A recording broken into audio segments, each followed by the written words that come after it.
Indian navy dockyard apprenticeship school, அதாவது நாவல் dockyard Mumbai விசாகப்பட்டினம்ல apprentice வேலை வாய்ப்பை அறிவிச்சிருக்காங்க. இதுக்கு ஆண்கள் பெண்கள் 2 பேருமே அப்ளை பண்ணிக்கலாம். 8th 10th ஐடிஐ படிச்சிருக்கீங்க அப்படின்னா இதுக்கு நீங்கள் எலிஜிபிள் தான். ஸோ அதாவது ITI qualified fresher candidates male and female 2 பேருமே அப்ளை பண்ணலாம் அப்படின்னு சொல்கிறாங்க. ஸோ எலிஜிபிலிட்டி எல்லாமே நம்ம டீட்டெயிலாக பார்க்கலாம். வீடியோவை ஸ்கிப் பண்ணாமல் பாருங்கள் ஃப்ரெண்ட்ஸ். ஸோ மொத்தம் ஒரு 301 வேக்கன்சிஸ் இருக்குது. அதை ட்ரேட் வைஸ் கேட்டகரி வைஸ் வந்து பிரித்து கொடுத்துருப்பாங்க. அதை நீங்கள் தரவாக செக் பண்ணிக்கோங்க. இதில் 1 year அப்ரெண்டிஸ் ட்ரைனிங் இருக்குது, ப்ளஸ் 2 years அப்ரெண்டிஸ் ட்ரைனிங் இருக்குது. 1 year அப்ரெண்டிஸ் ட்ரைனிங் யாருக்கு அப்படின்னா ஐடிஐ படித்தவங்களுக்கு. இந்த எலக்ட்ரிஷியன், ஃபிட்டர், மிஷினிஸ்ட், பெயிண்டர்லாம் இருக்கு இல்லையா. ஸோ இந்த ட்ரேடில் ஐடிஐ படிச்சிருக்கீங்க அப்படின்னா நீங்கள் அப்ளை பண்ணலாம். உங்களுக்கு 1 year அப்ரெண்டிஸ் ட்ரைனிங் இருக்கும். 2 years அப்ரெண்டிஸ் ட்ரைனிங் யாருக்கு அப்படின்னா இந்த 8th பாஸ் பண்ணவங்க 10th பாஸ் பண்ணவங்களுக்கு. அதாவது இந்த ரிக்கரு, ஃபோர்ஜர் அண்ட் ஈட் ட்ரீட்டர் இருக்கு இல்லையா. ஸோ இந்த ட்ரேடுக்கு நீங்கள் அப்ளை பண்ணுறீங்க. இதுக்கு 8th இல்லை 10th பாஸ் பண்ணவங்க அப்ளை பண்ணலாம். இவங்களுக்கு 2 years அப்ரெண்டிஸ் ட்ரைனிங் இருக்கும். சரிங்களா. அடுத்து ஏஜ் பாருங்க. மினிமம் 18 ஏஜ் இருந்தால் நீங்கள் அப்ளை பண்ணலாம். இதுக்கு there shall be no upper age restriction அப்படின்னு சொல்லியிருக்காங்க. பட் அப்ரெண்டிஸ் ஆக்ட் 1961 பிரகாரம் மினிமம் 18 years இருக்கணும். ஸோ 18 years இருக்குது அப்படின்னா நீங்கள் ட்ரை பண்ணுங்கள். அடுத்து minimum physical standard 850 centimeters minimum இருக்கணும் ஃப்ரெண்ட்ஸ். வெயிட் பார்த்தீங்க அப்படின்னா 45 kgs இருக்கணும். அதாவது 45 இல்லை 45 kgs இருக்கணும். அதுக்கு குறைவாக இருக்குது அப்படின்னா நீங்கள் எலிஜிபிள் இல்லை. செஸ்ட் எக்ஸ்பென்ஷன் 5 centimeter இருக்கணும். அதே மாதிரி ஐஸ் ஹைட்டு 6/6 6/9 கொடுத்துருக்காங்க. 6/9 கரெக்டட் வித் கிளாஸஸ். அடுத்து ப்ரீவியஸ் ட்ரைனிங் ஆல்ரெடி அப்ரெண்டிஸ் முடிச்சிருப்பாங்க இல்லையா, அவங்களாம் எலிஜிபிள் இல்லை. ப்ரோ நான் வேற ஒரு சென்ட்ரல் கவர்மெண்ட்லையோ ஸ்டேட் கவர்மெண்ட்ல அப்ரெண்டிஸ் முடிச்சிட்டேன், நான் இதுக்கு அப்ளை பண்ண முடியுமா அப்படின்னு கேட்டிங்கன்னா நீங்கள்லாம் எலிஜிபிள் இல்லை. ஸ்டேட் கவர்மெண்ட்லையோ இல்லை அப்படின்னா ஏதாவது ஒரு சென்ட்ரல் கவர்மெண்ட்லையோ நீங்கள் அப்ரெண்டிஸ் முடிச்சிருக்கீங்க அப்படின்னா நீங்கள் இதுக்கு அப்ளை பண்ண முடியாது. அப்ரெண்டிஸ் இதுவரையும் அப்ரெண்டிஸே நீங்கள் பண்ணியிருக்கக்கூடாது. இப்போ தான் நீங்கள் புதுசாக அப்ரெண்டிஸ்க்கு அப்ளை பண்ணுற மாதிரி இருக்கணும். அவங்கள ஃப்ரெஷர் அப்படின்னு சொல்லுவாங்க இல்லையா. எந்த ஒரு ஆர்கனைசேஷன்லையும் அப்ரெண்டிஸ் பண்ணாமல் இதுக்கு மேலே புதுசாக அப்ரெண்டிஸ்க்கு அப்ளை பண்ணுறவங்க மட்டும்தான் அப்ளை பண்ண முடியும். நீங்கள் ஆல்ரெடி அப்ரெண்டிஸ் பண்ணியிருக்கீங்க அப்படின்னா எலிஜிபிள் இல்லை. ஸ்டேட் கவர்மெண்ட்டாக இருந்தாலும் சரி, சென்ட்ரல் கவர்மெண்ட்டாக இருந்தாலும் சரி, அப்ரெண்டிஸ் ஏதாவது ஒரு ஆர்கனைசேஷனில் இதுக்கு முன்னாடி நீங்கள் பண்ணியிருக்கீங்க அப்படின்னா இதுக்கு நீங்கள் அப்ளை பண்ண முடியாது. ஓகேவா. அடுத்து payment of stipend to apprentice. Minimum rate of stipend per month payable to apprentice shall be followed para 5 அப்படின்னு சொல்லியிருக்காங்க. சரி, ஓகே. மினிமம் எவ்வளோ ப்ரோ இருக்கும் அப்படின்னா ஐடிஐ படித்தவங்களுக்கு 15,000 இருக்கும் ஃப்ரெண்ட்ஸ். இந்த இ ட்ரீட்டர், ஃபோர்ஜர், ரிக்கரு, இ ட்ரீட்டர் இருக்கு இல்லையா, அதாவது 8th 10th குவாலிஃபிகேஷன், அதுக்கு பார்த்தீங்க அப்படின்னா உங்களுக்கு சேம் ஒரு 10,000 ஒரு 12,000 இருக்கும். ஸோ மேபி அந்த இதில் தான் வரும் ஸ்டைஃபன். நீங்கள் டீட்டெயிலாக செக் பண்ணிக்கோங்க. அடுத்து செலெக்ஷன் ப்ரொசீஜர். செலெக்ஷன் ப்ரொசீஜர் பார்த்தீங்க அப்படின்னா ரிட்டன் எக்ஸாமினேஷன் இருக்கும் ஃப்ரெண்ட்ஸ். ரிட்டன் எக்ஸாம் இருக்கும். அடுத்து உங்களுக்கு இன்டர்வியூ இருக்கும். மெடிக்கல்லாம் இருக்காது. மேபி மெடிக்கலும் கண்டக்ட் பண்ணலாம். ஏன் அப்படின்னா இந்தியன் நேவி இல்லையா.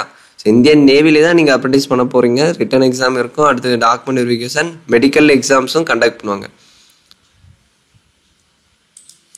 இந்த செலெக்ஷன் ப்ராசஸ் எப்படி இருக்கும் அப்படின்னா உங்கள் ஐடிஐ மார்க், அதாவது ஐடிஐக்கு அப்ளை பண்ணுறீங்க அப்படின்னா ஐடிஐ பர்சன்டேஜை பேஸ் பண்ணி ஷார்ட் லிஸ்ட் பண்ணுவாங்க. அடுத்து ரிட்டன் எக்ஸாம், இன்டர்வியூ இருக்கும். ஓகேங்களா. அதே மாதிரி நீங்கள் 8th 10th குவாலிஃபிகேஷனுக்கு அப்ளை பண்ணுறீங்க அப்படின்னா உங்கள் 10th பர்சன்டேஜை பேஸ் பண்ணி அப்ளிகேஷன் ஷார்ட் லிஸ்ட் பண்ணுவாங்க. அடுத்து உங்களுக்கு ரிட்டன் எக்ஸாம் இருக்கும். ஸோ குவாலிஃபிகேஷன் இதில் கொடுத்துருப்பாங்க. இங்கே பாருங்கள். எசென்சியல் எஜுகேஷன் ஐடிஐ அதாவது ஐடிஐக்கு அப்ளை பண்ணுறீங்க அப்படின்னா அந்த ரிலவெண்ட் ட்ரேடில் ஐடிஐ பாஸ் பண்ணியிருக்கணும். நான் ஐடிஐ அப்படின்னா ரிக்கரு, ஹீட் ட்ரீட்டர் அப்படின்னு சொல்லுவாங்க. ரிக்கருக்கு 8th ஸ்டாண்டர்ட் பாஸ் பண்ணியிருக்கணும். ஹீட் ட்ரீட்டருக்கு நீங்கள் 10th பாஸ் பண்ணியிருக்கீங்க அப்படின்னா அப்ளை பண்ணிக்கலாம். பட் வேக்கன்சிஸ் மட்டும் குறைவாக இருக்கும். எலிஜிபிளாக இருக்கீங்க அப்படின்னா கண்டிப்பாக அப்ளை பண்ணுங்கள். இது அப்ரெண்டிஸ்ஷிப் கேட்டகரி இல்லையா, அதனால எல்லாரும் அப்ளை பண்ண முடியாது. அப்ரெண்டிஸ் இதுக்கு மேலே புதுசாக பண்ணுறவங்க மட்டும்தான் இந்த கேட்டகரியில் அப்ளை பண்ண முடியும். அதனால் காம்படிஷன் ரொம்ப குறைவாக தான் இருக்கும். நீங்கள் ட்ரை பண்ணி பாருங்கள். சார் ரிட்டன் எக்ஸாம் பாருங்கள். ஷார்ட் லிஸ்டட் கேண்டிடேட்ஸ்க்கு ப்ரிலிமினரி ரிட்டன் எக்ஸாம், அதாவது ரிட்டன் எக்ஸாம் கண்டக்ட் பண்ணுறாங்க அப்படின்னு சொல்லியிருக்காங்க. அதுக்கான எக்ஸாம் பேட்டர்ன் பார்த்தீங்க அப்படின்னா OMR பேஸ்டு தான். டிஎன்பிஎஸ்சி அட்டன் பண்ணியிருப்பீங்களே சேம் அதே மாதிரி தான். ஆன்சர் ஷீட்டில் கரெக்டான ஆன்சரை சூஸ் பண்ணி OMR ஷீட்டில் நீங்கள் ஷேட் பண்ணுற மாதிரி இருக்கும். ஸோ எக்ஸாம் மோட் அப்படி தான் இருக்கும். எல்லாமே மல்டிபிள் சாய்ஸ் கொஷின் தான். ஜென்ரல் சயின்ஸ்லேருந்து ஒரு 35, அடுத்து மேத்தமெட்டிக்ஸ்லேருந்து ஒரு 35 கொஷின் வரும். ஜென்ரல் அவேர்னஸ்லேருந்து ஒரு 30, 35 70 ஒரு 30 100. ஸோ மொத்தம் 100 கொஷின். ஒரு கொஷினுக்கு 1 மார்க் சொல்லிட்டாங்க. எந்த ஒரு நெகட்டிவ் மார்க்கிங் இல்லை. அதாவது நீங்கள் தப்பாக ஷேட் பண்ணால் கூட மார்க் வந்து ரிடியூஸ் பண்ண மாட்டாங்க. டிஎன்பிஎஸ்சியில் கூட நெகட்டிவ் மார்க்கிங் இல்லை இல்லையா, அதே மாதிரி தான் நெகட்டிவ் மார்க்கிங்லாம் இல்லை. நீங்கள் தப்பாக ஷேட் பண்ணால் கூட மார்க் வந்து குறைக்க மாட்டாங்க. எக்ஸாம் வந்து 2 மணி நேரம் கண்டக்ட் பண்ணுறாங்க. எக்ஸாம் கொஷின் பேப்பர், அதாவது லாங்குவேஜ் எப்படி இருக்கும் அப்படின்னா இங்கிலீஷ் அண்ட் ஹிந்தி லாங்குவேஜில் மட்டும்தான் எக்ஸாம் இருக்கும். நீங்கள் இங்கிலீஷில் அட்டன் பண்ணலாம். ஹிந்தி வந்து ஆப்ஷனல் தான். இங்கிலீஷில் நீங்கள் எக்ஸாம் வந்து அட்டன் பண்ணலாம். எக்ஸாம் சென்டர் மும்பையில் மட்டும்தான் ஃப்ரெண்ட்ஸ் இருக்கும்.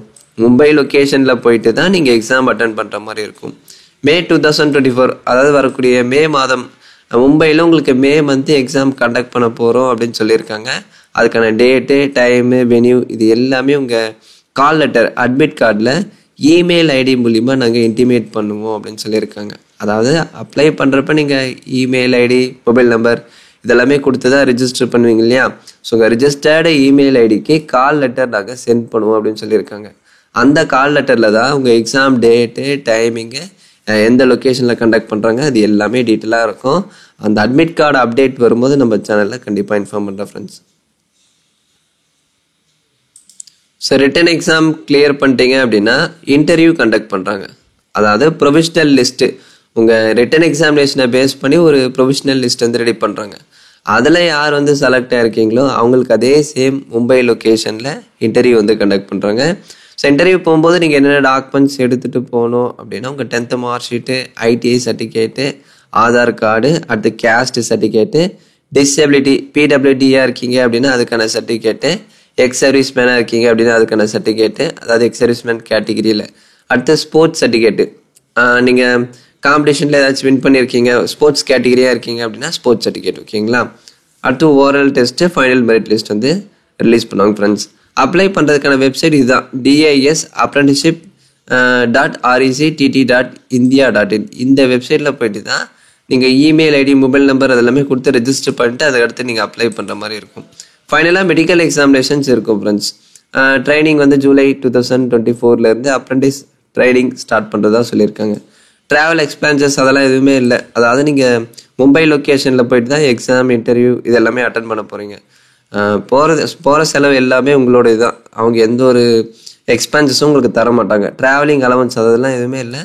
உங்கள் சொந்த செலவில் போயிட்டு தான் நீங்கள் interview, written exam, document verification இது எல்லாமே அட்டன் பண்ணுற மாதிரி இருக்கும். ஸோ என்னால் மும்பையில் போயிட்டு எக்ஸாம் அட்டன் பண்ண முடியும், அப்ரெண்டிஸ் ட்ரைனிங் கம்ப்ளீட் பண்ண முடியும் அப்படின்றவங்க மட்டும் ட்ரை பண்ணுங்கள். நம்ம தமிழ்நாடு லொக்கேஷன்லாம் இந்தியன் நேவிக்கு அப்ரெண்டிஸ் இது வந்து கேட்டகிரி வந்து ரிலீஸ் பண்ண மாட்டாங்க. இதை பார்த்தீங்க அப்படின்னா நாவல் டாக்யார்டு மும்பை லொக்கேஷனில் தான் உங்களுக்கு அப்ரெண்டிஸ் ட்ரைனிங்கு, எக்ஸாமு எல்லாமே இருக்கும். ஸோ 1 year 2 year இருக்குது. நீங்கள் எதுக்கு எந்த ட்ரேடுக்கு அப்ளை பண்ணுறீங்களோ அதை பொறுத்து உங்கள் அப்ரெண்டிஸ் ட்ரைனிங் பீரியட் வந்து மாறும். நீங்கள் ஐடிஐக்கு அப்ளை பண்ணுறீங்க அப்படின்னா 1 year.